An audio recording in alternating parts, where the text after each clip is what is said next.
Hello दोस्तों। तो कैसे हैं आप? उम्मीद है आप सब बहुत ही अच्छे होंगे और आप लोगों की पढ़ाई बहुत अच्छे से चल रही होगी। आज हम उपस्थित हैं क्लास 12th के उसी सिविक्स के चैप्टर 1 के साथ, जो कि हमारा चल रहा था स्वतंत्र भारत में राजनीति।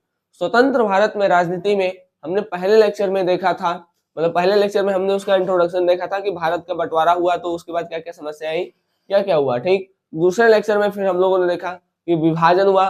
तो विभाजन कहाँ हुआ, मतलब बंगाल और पंजाब का विभाजन देखा था, जहां पर आप लोगों ने पढ़ा होगा कि बंगाल का विभाजन जो था वो रद्द हो गया था। ठीक है, और उसको रद्द करने के लिए बंग भंग आंदोलन चलाया गया था।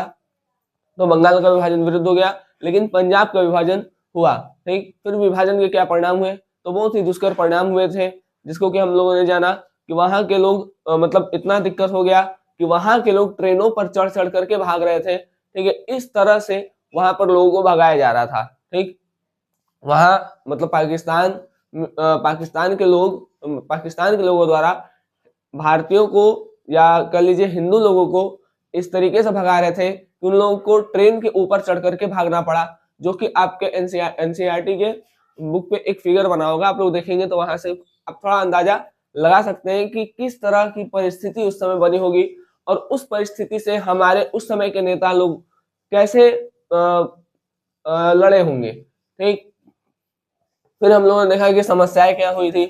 ठीक है, तो ये हम लोगों ने विभाजन को देख लिया था, विभाजन के परिणाम, उसकी समस्याएं। तो अल्पसंख्यकों के साथ कुछ ज्यादा समस्या हो गया था, क्योंकि अल्पसंख्यक दोनों तरफ से पिस रहे थे।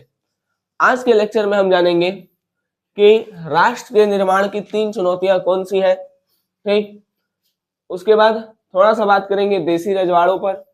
ठीक है, उसके बाद समस्याओं पर, और उस समस्याओं के प्रति सरकार का क्या स्टैंड था, क्या तेवर था, क्या नजरिया था, इन चीजों के बारे में हम जानेंगे। तो चलिए शुरू करते हैं आपके YouTube channel knowledge with Rishabh पर राष्ट्र निर्माण की चुनौतियों को समझना। देखिए,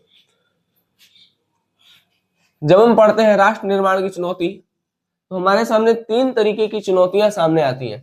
देखिए, जब भारत देश आजाद हुआ, ठीक है, तो हम पहले बता चुके हैं कि भारत देश जब आजाद हुआ तो ऐसा नहीं कि बहुत ही अच्छा परिस्थिति था, आजाद हुआ सब लोग एकदम खुशी खुशी रहने लगे, ऐसा नहीं था।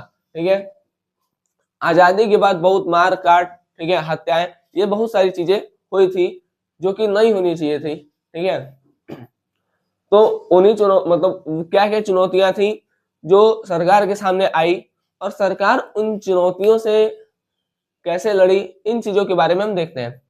तो हम जब देखते हैं कि राष्ट्र निर्माण की चुनौतियां, तो हमारे सामने कितनी चुनौतियां आती है? 3। 3 चुनौतियां आती हैं। सबसे पहले, एकता के सूत्र में कैसे बांधे। देखिए, जब भारत मतलब जब पहले पूरा क्या था, पहले पूरा ब्रिटिश, देखिए पहले भारत 2 भागों में बटा था, एक ब्रिटिश भारत और एक देसी रजवाड़ा। ठीक, एक ब्रिटिश भारत और एक क्या था, देसी रजवाड़ा। तो जब अलग किया गया ब्रिटिश भारत और देसी रजवाड़ों को, तो देसी रजवाड़े जो थे उनसे बोला गया कि आप चाहे तो भारत में मिल जाए। ठीक है, देसी रियासतें या देसी रजवाड़े जो थे, इनसे बोला गया कि आप चाहे तो भारत में मिल जाए, आप चाहे तो पाकिस्तान में मिले, सॉरी, और आप चाहे तो स्वतंत्र रहें। ठीक, जब बंटवारा हुआ तो देसी रियासतों को ऑप्शन दिया गया है कि आप चाहे तो भारत में है, आप चाहे तो पाकिस्तान में है, आप चाहे तो स्वतंत्र है। तो जो बहुत बड़े बड़े देसी रियासतें थी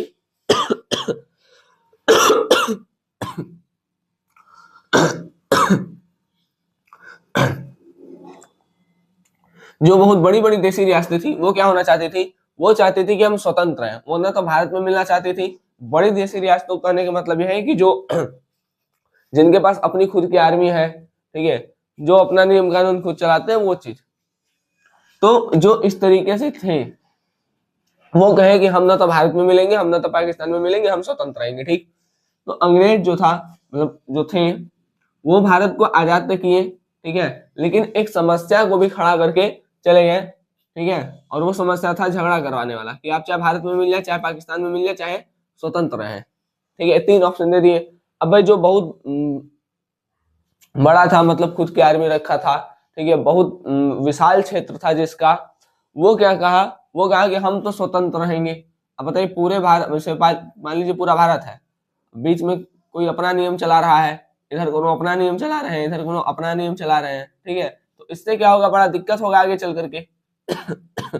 तो इन चीजों को हमारे नेता लोगों द्वारा समझा गया। तो ये दिक्कत था कि भाई सबको एक कैसे करें, कोनो कह रहे मिलेंगे, कोनो कह रहे नहीं मिलेंगे। तो पहला समस्या ये था कि कुल्ले को मिलाए कैसे, ठीक। दूसरा दूसरा था लोकतंत्र स्थापित करना। आजादी के समय दो बातों पर सबकी सहमति थी। पहला, लोकतांत्रिक सरकार बनेगी। दूसरा, सरकार सबके भले के लिए काम करेगी। हाँ, जो कुछ जैसे पिछड़ा वर्ग है या कोई ऐसा तबका है जिसको कुछ छूट देना चाहिए तो वो देगी सरकार, ठीक है। लेकिन जो लोकतंत्र है वो स्थापित करने की बात बोली गई थी कि भारत जब आजाद हो जाएगा तो लोकतंत्र आएगा। अब अब गवर्नमेंट बोल तो दी कि लोकतंत्र आएगा, लेकिन लोकतंत्र आएगा तो आएगा कैसे? लोग मतलब लोकतंत्र में क्या होगा, लोग वोट देंगे, लोग नेता मतलब लोग सेलेक्ट करेंगे कि हमारा नेता कौन होगा। तो भाई लोग सेलेक्ट कैसे करेंगे, ठीक है। तो वो सारा दिक्कत था। तो इसको हम पढ़ेंगे नेक्स्ट चैप्टर में। आपको इसको पढ़ना है चैप्टर 1 में कि कैसे एक हुआ सब कुछ, लोकतंत्र कैसे स्थापित हुआ, ये पढ़ेंगे हम चैप्टर 2 में, ठीक है बात। ये हम कहाँ पढ़ेंगे, चैप्टर 2 में। उसमें हम देखेंगे कि किस तरीके से लोकतंत्र लाना था, तो क्या क्या समस्याएं आई, लोग क्या क्या बोल रहे थे कि भाई लोकतंत्र ला रहे हो, सब बहुत बड़ा जुआ है, ठीक है। और फिर जब लोकतंत्र एक मतलब लोकतंत्र जो था मतलब उसमें जो पहला चुनाव बहुत सफलतापूर्वक हुआ, तो जो लोग आलोचना कर रहे थे लोकतंत्र का, ठीक है, उन सभी के मुंह पर ताले भी लग गए थे। तो इस बात को हम पढ़ेंगे चैप्टर 2 में। चैप्टर 3 में पढ़ेंगे नियोजित विकास। नियोजित विकास मतलब ऐसा विकास जिससे सबका भला हो, ठीक है, जिससे सबका भला हो, ठीक है। जैसे अमीर और गरीब के बीच की खाई बहुत बड़ी ना हो, ठीक है। अमीर अमीर रहे लेकिन गरीब को भी 2 वक्त का रोटी, ठीक है, मतलब वो भी अपना चीज अच्छे से चला सके। तो इतना भी गहरा ना, मतलब खाई इतनी भी चौड़ी ना हो जाए कि अमीर बहुत अमीर हो जाए और गरीब बहुत गरीब हो जाए, ठीक। एक के लिए ऐसा वक्त है कि उसको खाना फेंकना पड़ रहा है, और एक के लिए ऐसा वक्त है जिसको खाना मिल भी नहीं रहा है। तो इतना भी ये मतलब खाई इतनी भी चौड़ी नहीं हो जानी चाहिए, ठीक है। तो इसको हम पढ़ेंगे चैप्टर 3 में। अब चलिए, हमको जो पढ़ना है वो पढ़ना है कि भाई जब भारत देश आजाद हुआ और जो अंग्रेज बोले थे कि आप चाहे तो भारत में मिल जाए, चाहे तो पाकिस्तान में मिल जाए, चाहे तो स्वतंत्र है, तो लोग जो बड़ी बड़ी जिनका बहुत बड़ा क्षेत्र था, जिनका एरिया बहुत बड़ा था, ठीक है, जो अपनी आर्मी रखे थे, वो क्या कहें कि हम स्वतंत्र रहेंगे। तो कुछ मिलना चाह रहे थे, कुछ मिलना नहीं चाह रहे थे भारत में। तो उन लोगों को कैसे मिलाया गया, इस बारे में हम चर्चा करेंगे। पहले थोड़ा थोड़ा बात है, इसको देख लेते हैं। देखिए, एकता के सूत्र में कैसे बांधे, भारत अपने आकार व विभिन्नता में किसी महादेश से कम नहीं है, सही बात है, ठीक है। यहाँ विभिन्न भाषा, संस्कृति व विभिन्न धर्म के अनुयायी, अनुयायी मतलब उस धर्म को मानने वाले, जैसे हिंदू धर्म को मानने वाले हिंदू धर्म के अनुयायी, ठीक है, इन सभी को एकजुट करने की चुनौती थी। भाई यहाँ पर अलग अलग भाषा बोल रहे हैं, अलग अलग संस्कृति के लोग हैं, ठीक है। तो जितना अंतर होता है, विवाद होने का चांस उतना ज्यादा रहता है। तो एक ये चुनौती थी कि भाई कैसे हम इन लोगों को एक करें। भाई वो कुछ बोल रहा है, वो कुछ बोल रहा है, वो कुछ धर्म को मतलब वो किसी धर्म को मान रहा है, वो किसी धर्म को मान रहे हैं, तो लोगों को एक कैसे करें। तो ये सबसे बड़ी चुनौती थी। दूसरा, लोकतंत्र कैसे स्थापित हो, तो देखिए भारत ने लोकतंत्र अपनाया। दूसरा, संविधान के माध्यम से प्रत्येक नागरिक को मौलिक अधिकार दिया गया, ठीक है। मौलिक अधिकार ऐसा अधिकार है जिसको मतलब जो आपसे कोई छीन नहीं सकता है। मतदान करने का अधिकार दिया गया, ठीक है, सभी नागरिकों मतलब जो भी वयस्क नागरिक है, ठीक है, उनको क्या है, मतदान करने का अधिकार है, वोट देने का राइट है। नियोजित विकास, ऐसा विकास जिससे समूचे समाज का कल्याण हो, न कि किसी एक वर्ग का, अर्थात सभी के साथ समानता का व्यवहार किया जाए। सामाजिक रूप से वंचित वर्गों व धार्मिक, सांस्कृतिक तथा अल्पसंख्यक को विशेष सुरक्षा दिया जाए। तो ये दोनों तो हमको अगले चैप्टर में पढ़ना है। हमको मेन ये समझना है कि भारत जो है, भारत में इतना विविधता है, यहाँ पर विवाद होने का खतरा बहुत ज्यादा था। मतलब उस समय लोगों को लग रहा था कि भाई इतना अधिक धर्म है यहाँ, इतना, ठीक है, अलग अलग भाषा को बोलने वाले लोग हैं, अलग अलग धर्म को मानने वाले लोग हैं, अलग अलग संस्कृति को मानने वाले लोग हैं, तो यहाँ पर विवाद होने का खतरा बहुत ज्यादा है, ठीक है। तो भाई इन लोगों को हम एक कैसे करें, ठीक है, समझ में, हम इन लोगों को एक कैसे करें। तो ये दिक्कत था। तो अब हमको इसी को आगे पढ़ना है। देखिए हम इसको पढ़ते हैं, हम स्टार्ट करेंगे यहाँ से, देसी रजवाड़े से, ठीक है। ये दोनों थोड़ा थोड़ा बताया गया है, ये चैप्टर सेकंड, ये चैप्टर थर्ड में आपको डिटेल में पढ़ाया जाएगा। तो सबसे पहले बात आता है देसी रजवाड़े। देसी रजवाड़े या देसी रियासतें। देखिए भारत जो था, भारत पहले दो भागों में बटा था, एक था ब्रिटिश भारत और एक था देसी रजवाड़ा, ठीक। एक था ब्रिटिश भारत आपका और एक था देसी रजवाड़ा। देसी रजवाड़ा कह लीजिए या देसी रियासत कह लीजिए। तो देसी रियासतें लगभग 565 थी। देसी रियासतें कितनी थी? लगभग 565।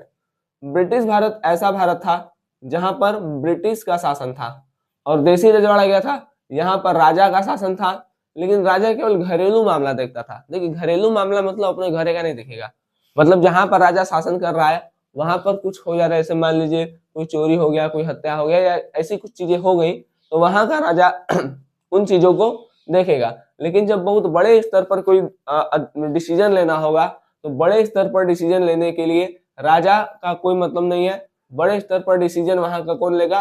अंग्रेज लेगा, ठीक है। और ये राजा भी अंग्रेज के अधीन, मतलब अंग्रेजों के अंडर में होते थे, ठीक है।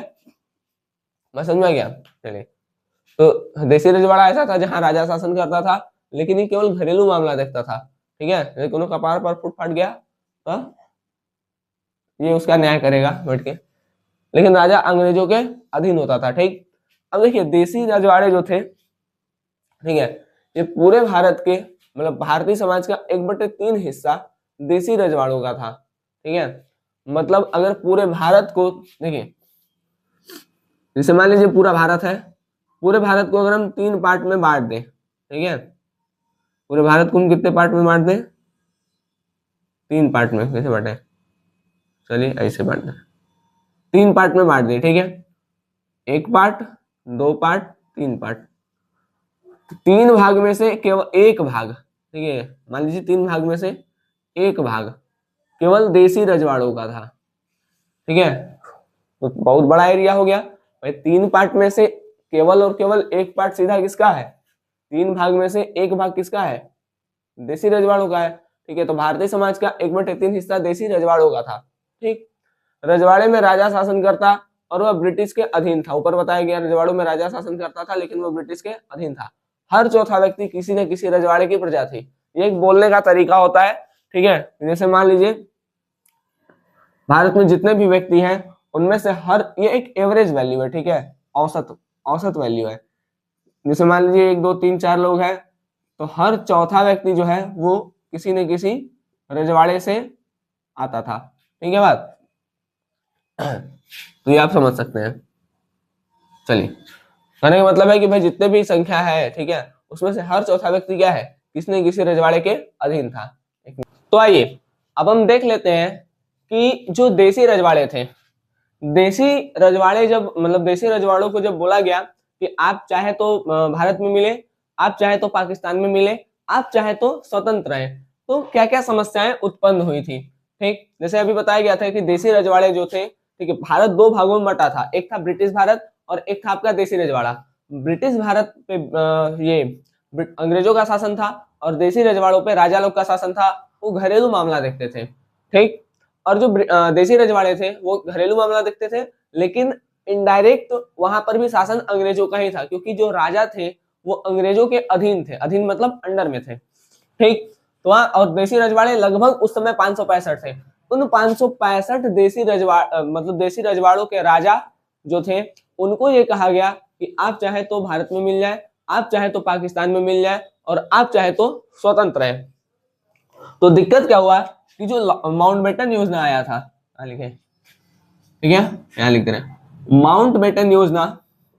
इस योजना के तहत, देखिए माउंटबेटन योजना इसलिए बोला गया क्योंकि लॉर्ड माउंटबेटन लेके आया था कि आप चाहे तो भारत में मिल जाए, आप चाहे तो पाकिस्तान में मिल जाए, आप चाहे तो स्वतंत्र है, ठीक है, भारत में मिल जाए, आप चाहे तो पाकिस्तान में मिल जाए, आप चाहे तो फ्री रहे, ठीक है, स्वतंत्र है। तो माउंटबेटन इतना बोल दिया। अब दूसरा दिक्कत ये भी कर दिया कि भाई आपको पाकिस्तान में मिलना है, आपको भारत में मिलना है, या आपको स्वतंत्र रहना है, ठीक। तो ये जो डिसीजन लेगा वो उस देसी रजवाड़े का राजा लेगा, ठीक है।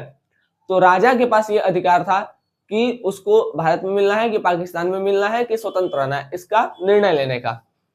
तो चलिए ये देख लेते हैं समस्या क्या उत्पन्न हुई। ब्रिटिश सरकार ने घोषणा की कि देसी रजवाड़े अपनी इच्छा अनुसार भारत में मिल सकते हैं, पाकिस्तान में या स्वतंत्र हैं, जैसे रहना रहे। अब देसी रजवाड़े भारत में मिलेंगे या पाकिस्तान में मिलेंगे या स्वतंत्र रहेंगे, इसका फैसला राजा करेगा, ठीक है। और ये जो हुआ था ये किस योजना के तहत था? माउंटबेटन लेके आया था, इसलिए उस योजना का नाम पड़ गया माउंटबेटन योजना। अब समस्या के तेवर क्या थे? तेवर मतलब कि माउंटबेटन अगर ये बात बोला, ठीक है, कि भाई आप चाहे तो भारत में मिल जाए, आप चाहे तो पाकिस्तान में मिल जाए, आप चाहे तो स्वतंत्र है, तो ये जैसे ही बोला तो कहां कहां इस मतलब लोगों ने इसके प्रति कहते हैं कि मतलब उसके साथ गए कहने का मतलब है कि कहां कहां के जो राज मतलब किस किस जगह के जो राजा थे वो क्या किए, अपना रुख दिखाने लगे कि भाई हम क्या करेंगे, ठीक है। तो एक तो समस्या थी कि भाई 3 ऑप्शन दे दिया, ठीक है। अब वो जो ऑप्शन है, ठीक है, उस ऑप्शन के हिसाब से जहां के राजा बहुत अधिक समृद्धशाली थे, जिनके पास बहुत बड़ा क्षेत्र था, या जो बहुत मतलब अपनी आर्मी रखते थे, ठीक है, तो वो क्या किए, वो अब वो कहे कि भाई हम ना तो भारत में मिलेंगे, हम ना तो पाकिस्तान में मिलेंगे, हम स्वतंत्र रहेंगे, ठीक। हम क्या रहेंगे? स्वतंत्र रहेंगे, ठीक। मतलब माउंटबेटन बोल के गया है, ठीक है, कि आप भारत में मिलिए चाहे पाकिस्तान में मिलिए चाहे स्वतंत्र रहिए, तो हम क्या करेंगे? हम स्वतंत्र रहेंगे, ऐसा वो राजा कहें जो बहुत अधिक समृद्धशाली थे, ठीक है। जैसे आपको सबसे पहले देखने को मिलेगा, सबसे पहले त्रावणकोर के राजा, ठीक है, ने अपने आप को स्वतंत्र रखने की घोषणा की थी। दूसरे नंबर पे आते हैं हैदराबाद के निजाम। हैदराबाद के निजाम मतलब राजा, हैदराबाद में राजा को निजाम बोलते हैं, ठीक है। तो हैदराबाद का जो निजाम था वो भी कहा कि हम स्वतंत्र रहेंगे, और भोपाल की भी कहीं ना कहीं यही मंशा थी कि भाई हमको भी क्या रहना है? स्वतंत्र रहना है। अब लगभग 565 देसी रियासतें हैं, और बहुत सारे जगह मतलब बहुत सारे देसी रियासतों के राजा जो थे वो कह रहे हैं कि हम स्वतंत्र रहेंगे, ठीक है, हम क्या रहेंगे? स्वतंत्र रहेंगे। तो अब देखिए, अब पूरा भारत जो है, अब पूरे भारत भाई यहाँ पे कोई राजा है, यहाँ पर कोई राजा है, यहाँ पर कोई राजा है, यहाँ पर कोई है, यहाँ पर कोई है, यहाँ पर कोई है, यहाँ पर कोई है, ठीक है। तो इससे क्या होगा? भारत अनेक टुकड़ों में बढ़ जाएगा, ठीक है भाई। यहाँ का कुछ नियम कानून चलेगा, यहाँ का कुछ चलेगा, यहाँ कुछ चलेगा, यहाँ कुछ चलेगा। यहाँ अगर राजा अपने आप को स्वतंत्र घोषित किया तो ये अपने हिसाब से नियम कानून चलाएगा, यहाँ वाला राजा अपने हिसाब से चलाएगा, यहाँ वाला अपने हिसाब से चलाएगा। तो खतरा क्या था कि भारत अनेक टुकड़ों में बढ़ जाएगा, ठीक है, ये खतरा था, ठीक है। तो ऐसा ना हो इसके लिए गवर्नमेंट क्या की, जो अंतरिम सरकार थी, मतलब अंतरिम सरकार मतलब देश मतलब अभी कोई चुनाव नहीं हुआ है, ठीक है, उस समय बिना चुनाव के देश का जो शासन व्यवस्था संभालना था, ठीक है, जो गवर्नमेंट कर रही थी, उस गवर्नमेंट को हम कह रहे हैं अंतरिम सरकार। तो सरकार का क्या नजरिया था? तो सरकार यहाँ पे अंतरिम सरकार लिख लीजिएगा, ठीक है। अंतरिम सरकार ने कड़ा रुख अपनाया, ठीक। लेकिन जब अंतरिम सरकार ने कड़ा रुख अपनाया तो मुस्लिम लीग ने इसका विरोध किया, ठीक है, कि भाई माउंटबेटन तक कह के गया है कि हम चाहे तो भारत में रहे, हम चाहे तो पाकिस्तान में रहे, हम चाहे तो स्वतंत्र है, तो आप ऐसा काहे बोल रहे हैं? ऐसा बात मुस्लिम लीग की तरफ से हो रहा था कि भाई उनका इच्छा जैसे रहना चाहे वैसे रहे, ठीक है। तो लोग समझाए कि देखो तुम जहां हो वहीं रहो, ठीक है, हमको अपना काम आता है। भारत के लोग बोले, मतलब जो नेता थे, ठीक है, हमको अपना काम आता है, ठीक। अपना काम आता है मतलब देखिए, अगर मान लीजिए इधर पूरा सब एक है, ठीक है, अब बीच में कोनो ऐसा जगह है जहां के राजा अपना नियम कानून चला रहे हैं, ठीक है, तो वो दिक्कत होगा। मान लीजिए कभी कुछ करना हो, इधर से कुछ चीजों को पास कराना है, कुछ भी कराना हो, ठीक है, और ये रोक लगा दे तो इधर वाला काम तो रुक जाएगा। मतलब जो भी, अगर मान लीजिए इधर से रोड बनाना है, ठीक है, और इतना क्षेत्र किसी दूसरे राजा के अंडर में है, तो अब अगर इधर से कुछ ले जाएंगे और यहाँ इसका शासन चल रहा है, नियम कानून इसका चल रहा है, अगर ये रोक देगा, ठीक है, तो क्या हो जाएगा? काम पूरा नहीं हो पाएगा, ठीक है। तो मतलब इस तो जो उस समय के नेता थे, ठीक है, वो दूर दृष्टिकोण रखते थे, मतलब दूर का सोचते थे, ठीक है। तो लोग कहे कि ठीक है, आप मतलब जो भी आप बोल रहे हैं आप बोलिए, हम लोग अपना काम करेंगे। तो अंतरिम सरकार ने क्या किया था? कड़ा रुख अपनाया था। कड़ा रुख यही कहने का मतलब है कि ऐसा नहीं हो सकता, मतलब ऐसा नहीं है भाई आप बाहर से आए हैं, ठीक है, बाहर से मतलब अंग्रेज यहाँ के तो थे नहीं, ठीक है, वो कुल यहाँ बाहर से आकर के, ठीक है, हमारे बारे में बता रहे हैं, ठीक है। तो बाहर से आके आप हमारे बारे में बेहतर कैसे बता सकते हैं? हम यहाँ के हैं तो हम ना बेहतर जानेंगे अपने बारे में, ठीक है। तो सरकार ने इसके खिलाफ कड़ा रुख अपनाया, लेकिन मुस्लिम लीग ने इसका विरोध किया था, ठीक। अब मुस्लिम लीग विरोध कर रहा है, ठीक है, कि भाई माउंटबेटन कह के गया है तो हम तो बात मानेंगे, अब तुम मानो भाई, तुमसे क्या मतलब है, ठीक है। लेकिन देखिए, जो मतलब जो एक खतरा था कि भाई अगर मान लीजिए जो देसी रियासतों के राजा है, हर देसी रियासतों के राजा बोलने लगे कि भाई हम अपना नियम कानून चलाएंगे, हम अपना चलाएंगे, हम अपना चलाएंगे, तो देश अनेक छोटे छोटे टुकड़ों में क्या हो जाएगा, बढ़ जाएगा। तो देश अनेक छोटे छोटे टुकड़ों में न बटे, इसके लिए राज्यों को की एकीकरण मतलब राज्यों को एक, ठीक है, राज्यों को एक करने की जिम्मेदारी दी गई सरदार वल्लभ भाई पटेल जी को, ठीक है। और इनके साथ थे वीवी मेनन। पूछता भी है कि सरदार वल्लभ भाई पटेल जी के साथ अन्य कौन व्यक्ति थे जिन्होंने राज्यों के एकीकरण में प्रमुख भूमिका निभाई थी? तो वो थे वीवी मेनन।